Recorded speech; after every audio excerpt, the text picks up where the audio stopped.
আসসালামু আলাইকুম। বিশ্বকাপের প্রথম পর্বের হাই ভোল্টেজ ম্যাচ বলতে যা বোঝায় সেটা কিন্তু ভারত পাকিস্তানের ম্যাচটাই বোঝাইছিল। আর দ্বিতীয় হাই ভোল্টেজ ম্যাচ সেটা গতকাল অস্ট্রেলিয়া ইংল্যান্ড। অস্ট্রেলিয়া কিন্তু জয়লাভ করে 37 রানে।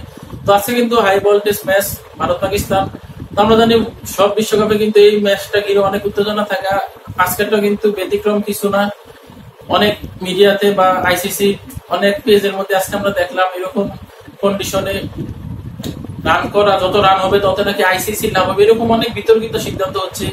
আরেকজন বলতেছে এই ম্যাচ তো জুয়ারের ফাঁদে পড়ে গেছে, সেই 137 রান করবে যে আগে ব্যাটিং করে, নাহলে 192 তিনটা সংখ্যা দিয়েছে আর কি এরকম। তো আজকের ম্যাচটা কিন্তু পাকিস্তানের জন্য মহা গুরুত্বপূর্ণ, কারণ তারা প্রথম ম্যাচ কিন্তু যুক্তরাষ্ট্রের সাথে হেরে টুর্নামেন্টে থেকে কিন্তু বিদায় যাওয়ার সংস্কার তৈরি হয়েছে। তো আজকে যদি তারা হারে 90% তারা টুর্নামেন্ট থেকে বিদায় নেবে, এরকমই কিন্তু একটা ধারণা। তো পাকিস্তানে কিন্তু বেস্ট 11 বলতে যা বোঝায়, আমার মনে হয় তারা দুই একটা চেঞ্জ করবে। তারা চেঞ্জ করার দরকার, বিশেষ করে তারা সায়াম আইয়ুব যেটা ওপেনার বামাতি, আমরা জানি সে আগ্রাসী ভালো ব্যাটিং করতে পারে, তাকে কিন্তু দলে দরকার। আবার আজম খানকে রিপ্লেস করে কিন্তু সায়াম আইয়ুবকে খেলানো উচিত আমি মনে করি। তাছাড়া ইমাদ ওয়াসিম কিন্তু কালকে পরশুদিন বলছে যে বিশ্বের সে সবচেয়ে ভালো অলরাউন্ডার বা অলরাউন্ডার।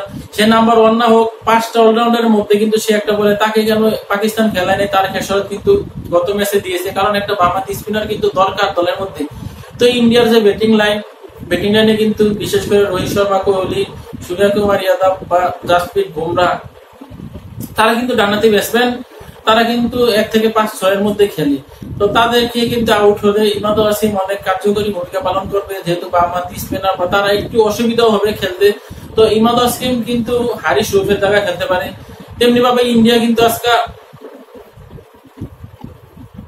দলে একাদশের চেঞ্জ করবে আমার মনে হয়, কারণ ইন্ডিয়া কিন্তু এটা স্লো এবং লো উইকেটে খেলবে। পাকিস্তানের পেস অ্যাটাকের সামনে কিন্তু তারা স্পিনার অ্যাটাক দিয়ে খেলবে। তারা কিন্তু গত ওয়ানডে বিশ্বকাপে তাদের কুলদীপ যাদব কিন্তু পাকিস্তানের ধরাশয়ী কারণ ছিল, তাকে আজকে আমার মনে হয় বেস্ট 11-এ রাখবে মোহাম্মদ সিরাজকে বাদ দিয়ে। আবার ইন্ডিয়া আজকে আরেকটা বোলার রাখতে পারে চাহালকে। তো প্যাটেলকে বাদ দিয়ে জাদেজা একটা স্পিনার খেলতে, আবার চাহালকে নিতে পারে। আমার মনে হয় ইন্ডিয়া দুইটা চেঞ্জ করবে, পাকিস্তানের দুইটা চেঞ্জ কিন্তু মাস্ট বি করা দরকার। তো ইন্ডিয়া একটা চেঞ্জ করবে, আমার মনে হয় দুইটা স্পেশাল পেস বোলার খেলাবে, 3টা খেলাবে না। তো এই ম্যাচ যদি ইন্ডিয়া হেরে যায় তখন কিন্তু এই গ্রুপটা আরো জমজমাট হয়ে যাবে। আর যদি পাকিস্তান হেরে যায় তখন কিন্তু এই গ্রুপের হাতে গোনা কাগজে কলমে যুক্তরাষ্ট্র আর ইন্ডিয়া পরের রাউন্ডে চলে যাবে, কারণ যুক্তরাষ্ট্রের পরের ম্যাচ কিন্তু আয়ারল্যান্ডের সাথে, যুক্তরাষ্ট্র কানাডার সাথে, পাকিস্তানের সাথে জিতছে, আয়ারল্যান্ডের সাথে কিন্তু তারা 80-90% জয়লাভ করার সম্ভাবনা আছে। 2021 বিশ্বকাপে করোনার পরে কিন্তু পাকিস্তান ইন্ডিয়াকে 10 উইকেটের বড় একটা ব্যবধানে হারিয়েছিল। সেই পাকিস্তান কিন্তু 20 ওভার খেলাও লাগে না, আরো কয়েক ওভার হাতে রেখে জয়লাভ করে ইন্ডিয়া 150 রানের মতো করে পাকিস্তান বিন উইকেটে করে ফেলি। তো পাকিস্তান টি-20 বিশ্বকাপের প্রথমে ফাইনালিস্ট দল ইন্ডিয়া চ্যাম্পিয়ন হয়েছিল। আমরা জানি ইন্ডিয়া পাকিস্তান 2007 সালে ফাইনাল খেলে, সেই ফাইনালে কিন্তু অনেক জমজমাট লাস্টের বলে যা নিষ্পত্তি হয়, জয় পরাজয়। আজকের একটা জমজমাট ম্যাচের আমরা চাই একটা হাই স্কোরিং ম্যাচ হোক।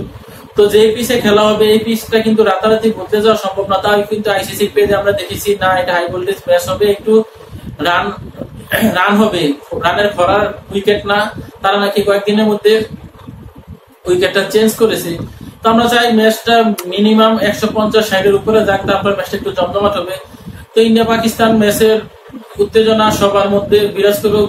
তো আজকে কিন্তু সকালে একটা ম্যাচ হয়েছে, স্বাগতিক ওয়েস্ট ইন্ডিজ কিন্তু 134 রানের বড় ব্যবধানে উগান্ডাকে হারিয়েছে। তো ওয়েস্ট ইন্ডিজের কোন ব্যাটসম্যান কিন্তু 50 করতে পারেনি, এটা কিন্তু একটা লো স্কোরিং ম্যাচের মধ্যে। তো এই জন্য কিন্তু উগান্ডা 134 রানে হেরেছে। উগান্ডা মাত্র 39 রানে অল আউট হয়ে যায় 12 ওভারে। ওয়েস্ট ইন্ডিজ তারা প্রথমে ব্যাট করতে নামে 173 রান করে 5 উইকেটে। তাদের কিন্তু কোনো ব্যাটসম্যান 50 করতে পারেনি, দলীয় পারফরমেন্সে কিন্তু তারা এই রান করে। ব্যান্ডন কিং 13, জনসন চার্লস 44 সর্বোচ্চ 22 রান করে। রবেন পায়েল অধিনায়ক, এন্ড্রে রাসেল একটা জোরে স্কেলে 17 বলে 30। তো এই ম্যাচে জয় লাভ করাটা কিন্তু ওয়েস্ট ইন্ডিজের দরকার ছিল, কারণ আমরা জানি ওয়েস্ট ইন্ডিজ নর্মাল দুই টিমের সাথে কিন্তু 2টা জয় পেয়েছে। তাদের এই টিমে কিন্তু নিউজিল্যান্ড আর আফগানিস্তান আছে, তাদের পরবর্তী 2টা ম্যাচ কিন্তু একটু কষ্টকর হবে তাদের জন্য। প্রথম যে দুইটা ম্যাচ তারা ইজিলি জিতে সেরকম হবে না। নিউজিল্যান্ড কিন্তু ছেড়ে কথা বলবে না, যেহেতু তারা প্রথম ম্যাচে আফগানিস্তানের সাথে হেরেছে, তারাও চাইবে তিনটাতে তিনটা জিততে। তো ওয়েস্ট ইন্ডিজের সাথে যদি নিউজিল্যান্ড হারে তাহলে নিউজিল্যান্ড বাদ হয়ে যাবে। আফগানিস্তান যদি ওয়েস্ট ইন্ডিজের সাথে হারে তখন কিন্তু এই গ্রুপের জমজমাট একটা পয়েন্টের জমজমাট একটু লড়াই হবে। তো আজকে আবার রাত 11টা কিন্তু আরেকটা ম্যাচ আছে, স্কটল্যান্ড ও ওমান। আমরা জানি এই গ্রুপে কিন্তু স্কটল্যান্ডের এই ম্যাচটা ঘিরে অনেক উত্তেজনা থাকবে, কারণ স্কটল্যান্ড যদি জিতে ইন্ডিয়ার এবারে টি-20 বিশ্বকাপের ইংল্যান্ডের তারা সুপার 8-এ যাওয়ার রাস্তাটা আরেকটু কষ্ট হয়ে যাবে যদি স্কটল্যান্ড জয়লাভ করে। আর স্কটল্যান্ড যদি আজকে হারে তাহলে কিন্তু তারা যেই দুইটা ম্যাচ লাস্টে আছে ওই দুইটা ম্যাচ যদি ইংল্যান্ড জিতে ডিফেন্ডিং চ্যাম্পিয়ন, তারা যদি জয়লাভ করে তারা সুপার 8-এ ভালোভাবে যেতে পারবে। তো আজকের মতো বিদায় নিচ্ছি। এআই শরীফ খেলার গল্প। আল্লাহ হাফেজ।